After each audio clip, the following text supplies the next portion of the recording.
চাল ভাজা খেতে মন চাইলো, তার জন্য চাল ভাজতে চলে আসলাম। দেখুন এই ছাদে এসে পরিচর্যা করেন আর কয়টা গাছ লাগান, সুন্দর সুস্বাদু। আর এখানে দুপুরে রান্না বাড়ি হচ্ছে মুরগির মাংস, আর এইদিকে ফ্রোজেন করা আম ছিল, আমের চাটনি করা হচ্ছে। আমের চাটনি অনেক লোভনীয় লাগে। কে কে আমার মতো এরকম চাউল ভাজা মেখে খেতে পছন্দ করেন কমেন্ট করে জানাবেন। তো আসসালামু আলাইকুম, সবাই কেমন আছেন? আশা করি সবাই অনেক বেশি ভালো আছেন। আল্লাহর রহমতে আমরা ভালো আছি। তো যে যেখান থেকে আমাদের ভিডিওটি দেখছেন সবাইকে অনেক অনেক ধন্যবাদ জানাই। ভিডিও শুরু করছি। তো আজকের ব্লগটি কেমন লাগছে অবশ্যই ব্লগের প্রথম থেকে শেষ পর্যন্ত দেখতে থাকুন। আশা করি আপনাদের অনেক বেশি ভালো লাগবে। আর ভালো লাগলে অবশ্যই আমার ইউটিউব চ্যানেলটি সাবস্ক্রাইব করবেন, ফেসবুক পেজটি অবশ্যই ফলো করে পাশে থাকবেন, সাপোর্ট করে যাবেন। আজকের ব্লগটি দেখতে থাকুন, আসলে আপনাদের অনেক বেশি ভালো লাগবে। তো আজকে কি কি রান্না করছি না করছি সেটা শেয়ার করব। বিকেল বেলা ছাদে যেয়ে কি করলাম না করলাম সেটাও একটু শেয়ার করব। তো সঙ্গে থাকুন আর দেখতে থাকুন, আশা করি আপনাদের অনেক ভালো লাগবে। আজকে দুপুরে রান্না হচ্ছে মুরগির মাংস। তো এখানে পেঁয়াজ রসুন দিয়ে দিয়েছি আর এক দুটা তেজপাতা ছিঁড়ে নিয়েছি, নিয়ে রান্না করছি।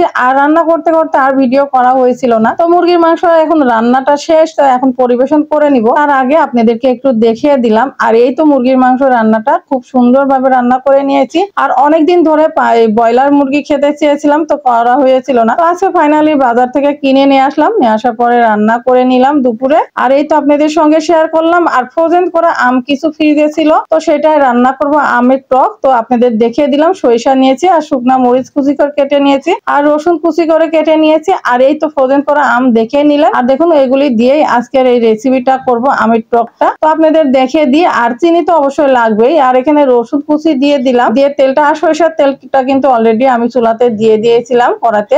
আর এই তো দেখতে পাচ্ছেন সুন্দরভাবে ফেনা ছেড়ে দিয়েছে না। আর এখানে কিন্তু এখন শুকনা মরিচটা দিয়ে দিচ্ছি, চিরা শুকনা মরিচ গুলি কুচি করে কেটে নিয়েছিলাম। আর এখানে দিয়ে দেবো এখন সরিষাগুলি। সরিষা দিয়ে সাথে সাথে কিন্তু আমগুলি ছেড়ে দেবো, না হলে কিন্তু সরিষাটা পুড়ে যাবে, তখন খেতে লাগলে ভালো লাগবে না। যাই হোক, এই রেসিপিটা আপনাদের সঙ্গে শেয়ার করলাম। কে কে এরকম আমার মতো আমের টক খেতে পছন্দ করেন কমেন্ট করে জানাবেন। তো আমার কিন্তু বেশ ভালো লাগে। আর এই যে ফ্রোজেন করে রেখে দিয়েছিলাম সিদ্ধ করে ফ্রিজে অনেকদিন ধরে, যত খেতে পারি। তা যাই হোক, এখন তো আমের সিজন নয়, তারপরে আমটাও আছে, ফ্রিজে ছিল বলে খেতে পারতেছি, না হলে তো খেতেই পারতাম না।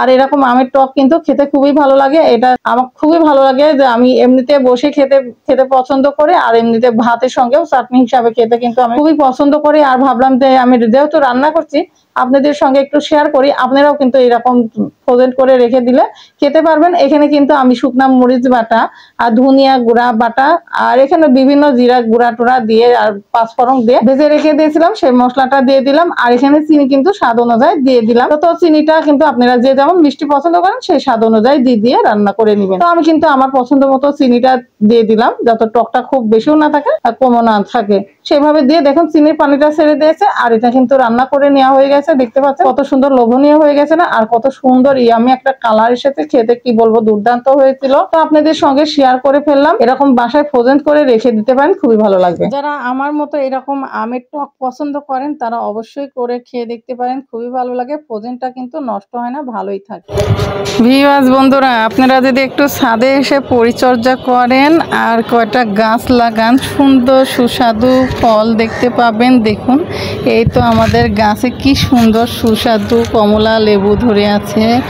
আর এদিকে অনেক কয়টা ধরে আছে। এদিকে ডালিম গাছে দেখুন ডালিম ধরে আছে, কি সুন্দর তরতাজা ডালিম ধরে আছে, দেখতে পাচ্ছেন? আপনাদেরকে দেখিয়ে দিলাম।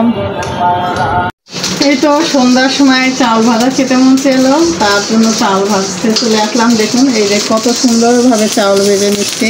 আর কে কে আমার মতো চাউল ভাজা খেতে পছন্দ করেন অবশ্যই বলবেন। তো আমার খুব মন চেয়েছিল কয়েকদিন ধরে।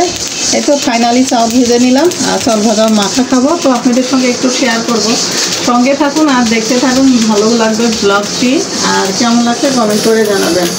আর কে কে পছন্দ করেন অবশ্যই কমেন্ট করবেন। এই তো দেখুন কি সুন্দরভাবে ভাজা হচ্ছে। আর এই তো দেখছেন ফাইনালি চাউল ভেজে নেওয়া হয়ে গেছে, খুবই সুন্দর কিন্তু হয়েছে। আর অনেক দিন পরে খাওয়া, মানে অনেক দিন মানে অনেক বছরের মতো হবে এরকম হাতে চাউল ভেজে খাওয়ার মজাই আলাদা। তো কাঁচা মরিচ পেঁয়াজ কেটে নিয়েছি আর একটু ঝাল ঝাল করে মেখে নেব। এখানে একটু লবণ দিয়ে দিয়েছি, যেহেতু পেঁয়াজ মরিচ যে আছে ওটা হাতে দিয়ে লবণের সঙ্গে ভালো করে চটকে মেখে নিলাম। তারপরে এখন দিয়ে দেবো সরিষার তেল আর চানাচুর দিয়ে দেবো। খেতে কিন্তু কি বলবো, দুর্দান্ত লাগবে, অনেক সুন্দর লাগবে। আপনাদের যদি জিভে জল আসে অবশ্যই কিন্তু সবাই নিজেরা বাসায় কষ্ট করে ভেজে খেয়ে দেখতে পারেন, খুবই মজা লাগে। আর এই তো আপনাদের সঙ্গে শেয়ার করলাম, আমি তো মেখে নিচ্ছিলাম যখন, সেই সময় কিন্তু আমার এত লোভ লাগতেছিল যে কতক্ষণে খাবো এই মাথায় মধ্যে ছিল। তো যাই হোক, মেখে নিচ্ছিলাম আর দেখে যখন এই ভয়েসটা দিচ্ছি তখন কিন্তু আমার মনে হচ্ছিল যে আবার যদি খেতে পারতাম খুবই ভালো হতো। যাই হোক, তখন কিন্তু আমার জিভে অনেক পানি এসেছিল। তো আপনাদের সঙ্গে শেয়ার করে ফেললাম। আর সারাদিনের ব্লগটি কেমন লাগলো অবশ্যই কমেন্ট করে জানাবেন, আর এই চাউল ভাজার রেসিপিটাও কেমন লাগলো অবশ্যই জানাবেন। তো ভিডিওটি ভালো লাগলে অবশ্যই লাইক করবেন, শেয়ার করবেন, কমেন্ট করে জানাবেন। এখনকার মতো বিদায় নিচ্ছি, সে পর্যন্ত সবাই ভালো থাকবেন, সুস্থ থাকবেন আর আমার ফ্যামিলির জন্য দোয়া করবেন। আল্লাহ হাফেজ।